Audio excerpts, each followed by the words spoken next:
in the not so distant future, I'm going to try to rework this old Springfield 87A rifle. I've already got it apart, as you can obviously see, and it was a pretty bad disrepair when I got it. It looks better now because of I got the crud and corruption off of it. Then of course we got this stock, and you can see that's a mighty poor quality finish on that stock. And I imagine the stock's probably some kind of cheap wood too. So I'm going to go ahead and clean all this off, and I don't know if I'm going to try to do that herringbone effect on here or not. Might something different, but I generally don't stain wood like stocks like this. Of course, that gives them the blonde look, and a lot of people don't like that. But what I've been using on the stock is this tru-oil. It's pretty good stuff. I mean, I've been using it for a long time. I know it's got linseed oil, whatever. I don't put this on the brush or nothing, or a rag or none of that. I just take and rub it on my hand. I put me a pair of rubber gloves on, and I use very sparingly. Don't take much. I doubt if you use probably don't use a teaspoon, each application. I usually do about around 6 applications, and you keep working it down. And it usually looks pretty good. And this is my supply of Duracoats. This is actually Dura Blue. That's probably what I'll be using. I got to stir that all up, man. It's a mess. The others is this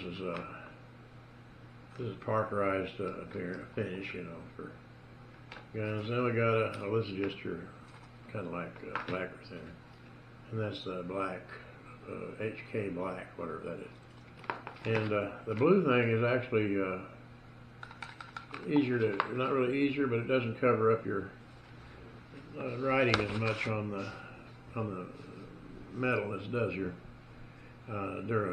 Duracoat. I like the stuff, but let's see what else. I'm going to get a rifle that I've done once before that.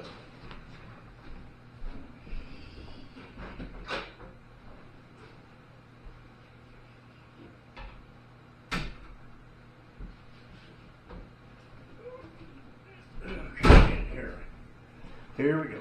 Okay, first off we'll take the shell out. Dadgum, that's no way to treat a gun, is it? I don't know where that shell went to. I guess when I step on it and it goes off, I'll know it, won't I? Okay, you went single shot, so obviously there's no shells in it. The stock on this one, I did that one. It's not, I didn't put enough coats on it, but it's not bad. But if you can, I don't know if you can see the finish on that. That's usually parkerized finish on this old gun.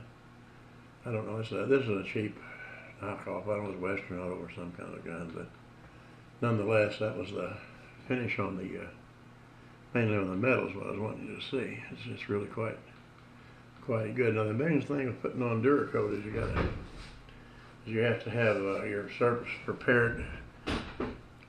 It can be rusty. Well, not rusty, but it can be rough.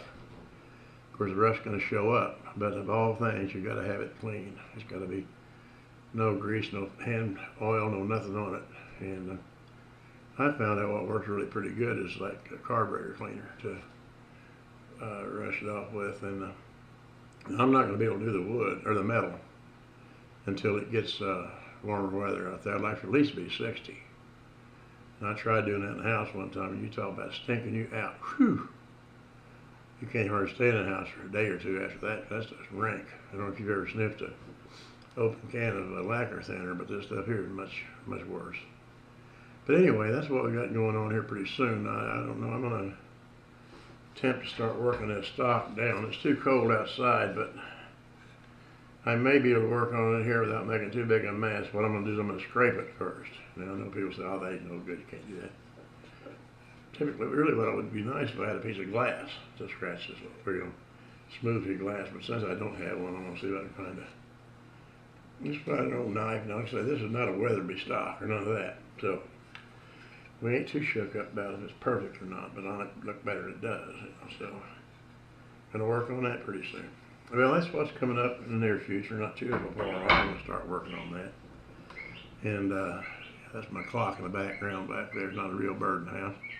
But anyway, we're getting back to that before too long, so y'all take care. Thanks for watching, subscribing, thumbs up, and all that